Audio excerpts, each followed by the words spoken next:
Nearly there. 2 more to go. Genuinely nice guy. Brilliant. Another nice guy coming. Charles. I kid you not. Digby Head.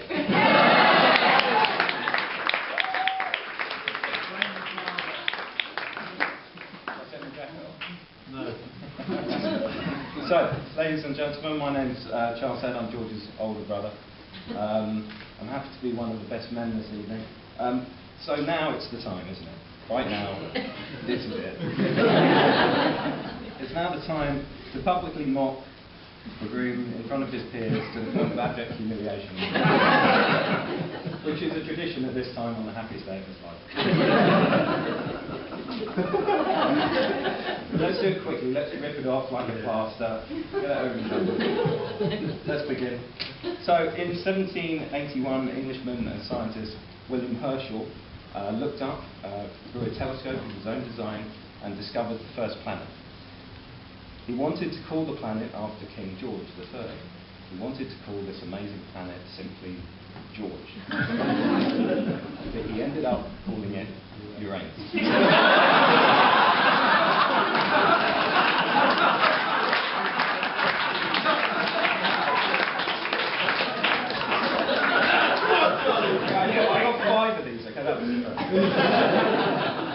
I want to echo something Nick, the other best man, said to me earlier on, and I agree with him. George, he's been like a brother to me as well. And on the subject of family, George is obviously very proud of our wonderful parents, Claire and Polly. I know what you're thinking, though. Nobody knows who George's real parents are.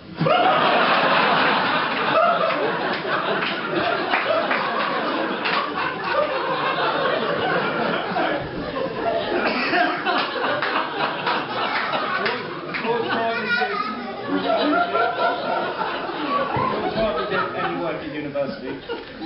At one point, he wrote a quick email to his tutor asking for an extension on his dissertation, and the tutor wrote back to George saying simply, "No, you can't." And George was really surprised. He had never seen the word "can't" spelled. And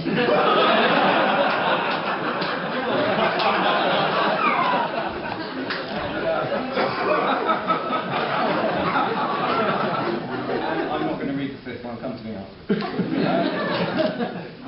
I'd like to share with you something about George, I do understand. Now, it might not come as any surprise that I don't understand. I don't understand it completely, and what I do understand, I haven't really understood for long. I understand that George is an endless optimist, and if you can say that a pessimist complains about the wind, an optimist expects it to change, and a realist adjusts their sails. I'm the last of these, but George expects a gale in his sails at all times.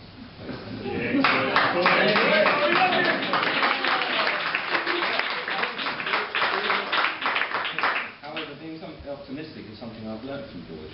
Back in February 2012, George and I had not been able to buy tickets for an England versus Wales rugby match in Twickenham.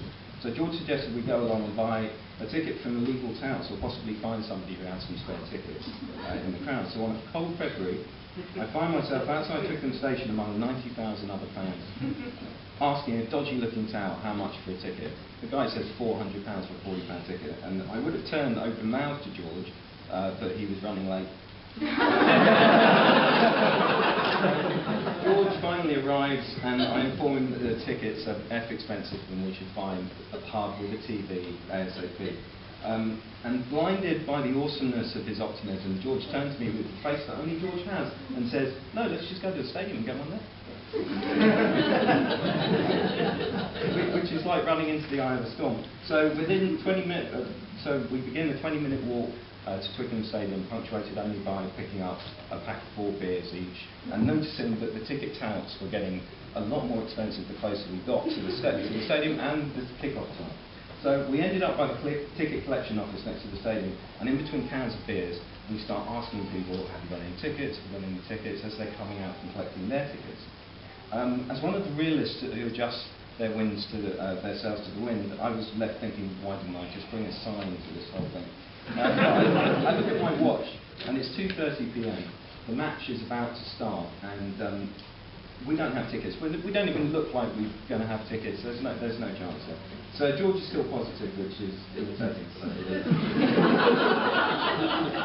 I'm thinking it's hopeless, and I leave George to relieve a call of nature that's been escalating to extreme. And I visit one of the wonderful rugby portaloos that's dotted around the stadium. And as I'm in there, over the sound of the automatic flush, I suddenly hear the Welsh national anthem. Go, Wales, Wales, bloody big fish in the sea. And I'm at my lowest ebb as I exit, but in the distance, running around the stadium, I see George running towards me, and as he comes into focus, he's got a couple of beers in his hands, he's got 2 English flags hanging out of his back pocket, and he's got 2 chickens. And he's got a Cheshire cat grin on his face. And how the hell did he do that? As he runs towards me, time moves slowly in this perfect moment. And I hear the rugby crowd start singing again, God Save Our Gracious Queen. Right. It was an amazing moment. And to explain in brief, the ticket office had closed, but some of the staff had noticed us hanging around and took a huge amount of pity on George. And it beckoned him over and basically sold him 2 tickets at face value. They'd also handed in 2 flags for good measure. And we ran into the stadium, straight into our seats as the ball was kicked off. And at that moment, George's optimism was just infectious.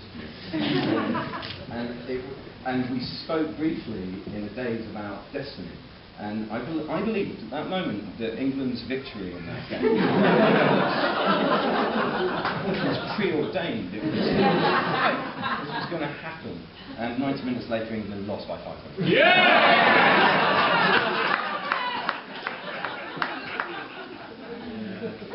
We'll talk stats later. Now, George has been best man 3 times, and it's honestly a huge honour for me to be his best man today. He has set the bar very high. And that proves, as if it needed proof, that George is a friend to us all. He's a little bit like social glue. Now, that doesn't mean that you should not inhale his vapours or only be with George in a well-ventilated room. But having spent the night in the same room as him in the stag do, George being glue means he's a binding force that brings us together, friends and family. I'm very proud he's my brother, and some of the best memories I have are of my brother, my father and my uncle, after a night out, staying up late from a pub or a curry house, listening to music and debating life, politics and religion into the small hours. 2 sets of brothers separated by a generation, but united, singing Beatles songs. and wondering what would happen if Jesus wanted to swim.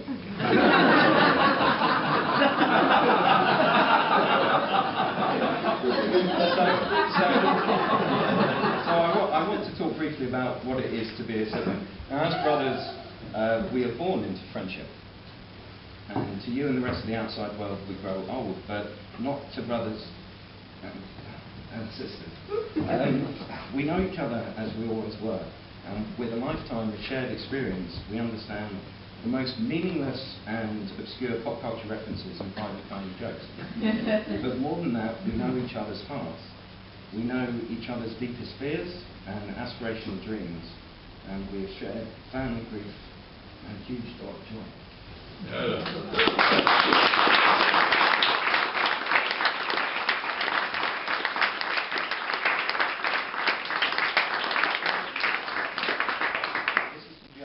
Take care of Georgie, because just as he is in your heart, your soulmate, he is in my eyes, my soul brother. There's lying a bit. They say opposites attract, so George was always destined to meet somebody like Joe. Good-looking, intelligent, and competent scientist. We welcome Joe into the Head family. Our door is always open to you. Our arms are open and our help is free. So to conclude, please stand as I toast my happy brother and his wonderful wife. His light shines in the darkness whenever he leaves it on. The underpants he wears today, he will probably wear tomorrow. Ladies and gentlemen, there is simply no beginning to his talent. George Head.